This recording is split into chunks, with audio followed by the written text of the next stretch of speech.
Athletic, a competitive sport, liked and celebrated by millions of people across the world. Each year in the UK, thousands of athletes go head-to-head to compete for a spot on the Team GB. This documentary explored the challenge and the difficulty in which the athletes have to face in order to become the best in the country.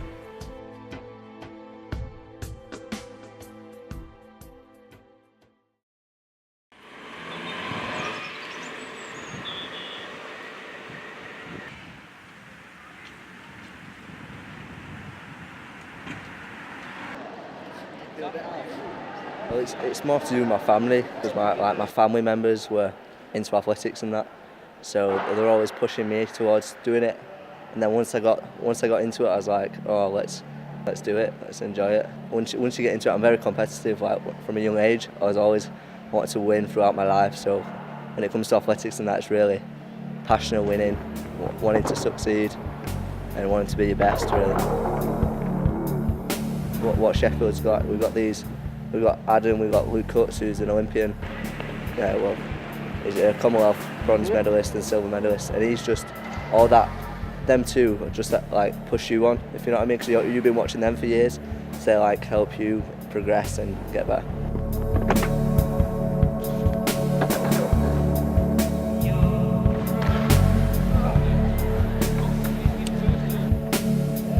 At first I just wanted to do it for fun, so like just turned up to the track, met up with Trev and picked up a pole, and I really liked it. I didn't really think of it being like a career thing or taking it that serious until a few years down the line, but once I realised I could maybe do something with it, then I became really focused and committed on as to what I wanted from the sport.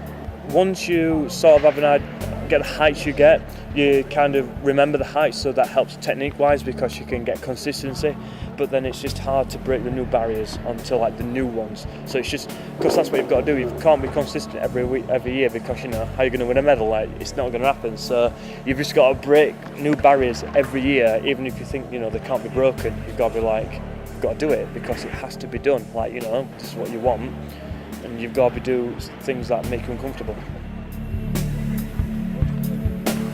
I'm proud of them when they first start, and they really want, and you can see it in them, the enthusiasm they have for their gradual successes. They get so enthusiastic they don't want to stop, don't kids, and it's great. And a lot of ways I just let them get on with it. It's about keeping an eye on them, keeping them safe, and keeping them right, doing the correct stuff. Practice makes perfect, but it doesn't unless you're doing the practice perfect.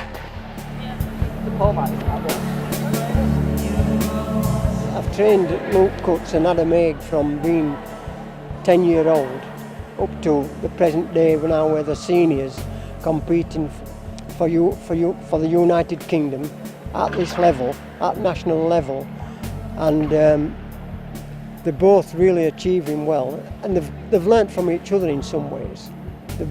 It like grows on you when you get one achieving Olympic standards, another tries to emulate it and follow, so they both become great role models for younger athletes coming through.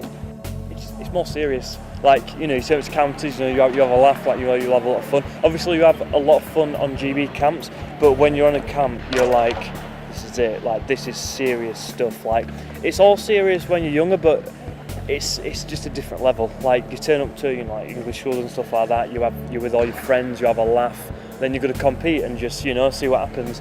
But GB, like, there's like expectations of you, so there's that. But you turn up, you see all the other professional athletes alongside you who've been doing it a lot longer than you, and that's when you realise, okay, this is it. Like, you can't mess up.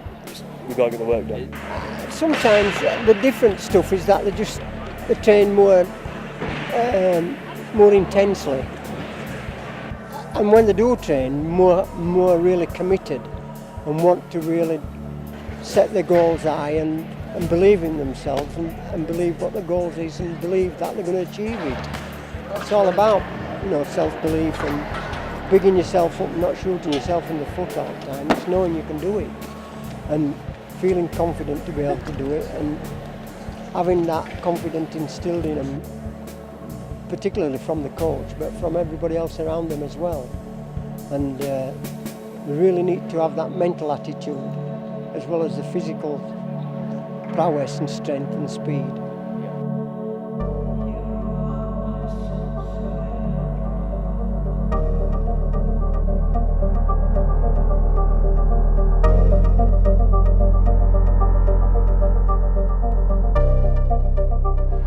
Well, Team GB is the sort of, well, it's competing for Great Britain in athletics, and to get into it you normally just have to get sort of a certain standard. So for decathlon it'll be 8,100 points, for sprints it'll be a certain time, for jumps it'll be a distance, and then you've got to sometimes also finish in the top 2 at national championships to qualify for the major ones. Oh, it's really difficult, yeah, because there's so many good athletes that are all trying to do the same thing, because everyone wants to qualify for GB, and there's literally thousands of athletes in every discipline trying to qualify for everything, so it is really tricky, but you've just got to put the graft in the training hours and hope it pays off in the competitions.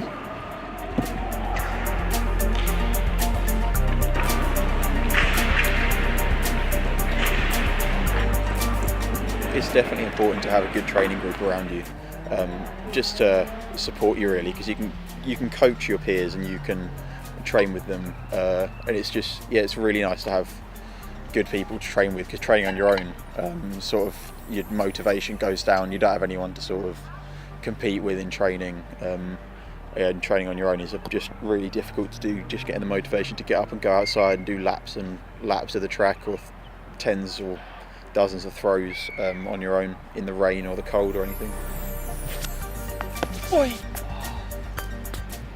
When I was young, so when I was under 15s, it was pretty difficult. Like, I was quite small for my age, so like relative age effect was like a big issue for me really, and I was like struggling to get even qualified for nationals and stuff. And then the year after under 17s, because I'd put in the work and I put in the hard work training, and I developed my technique. As soon as my body grew, I knew that I could, give it some, and I won. The under 17s is 2 age groups, so you've got first year and second year of under 17. And in first year, I beat everyone who was in my year group at the nationals. However, I didn't win the nationals because there's people the year above. So I knew that if I just make sure that I keep going another year, I'll be first in the UK. Got first in the UK, and then since then maintained that position up until when I got the GB vest. For me, the injuries have been really hard. Like, I've had like 3 long-term injuries, dislocated my ankle. I've got a groin impingement still to this day, which stopped me from hurdling.